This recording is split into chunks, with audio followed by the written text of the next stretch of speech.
той обича ли ме, каква е нашата връзка, има ли бъдеще, дали можем да си разрешим конфликтите и така нататък. Ако си задаваш тези въпроси, знаеш ли, че може да се разбере дали с твоя партньор и в какви отношения си била в минал живот и какво е останало за отработване от тогава и как да се подобри това.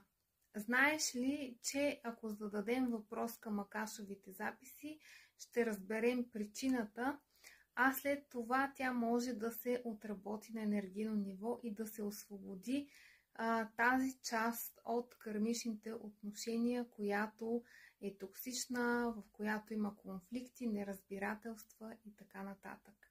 Ако искаш да подобриш или да разбереш повече за твоите партньорски отношения, свържи се с мен за безплатна кратка среща.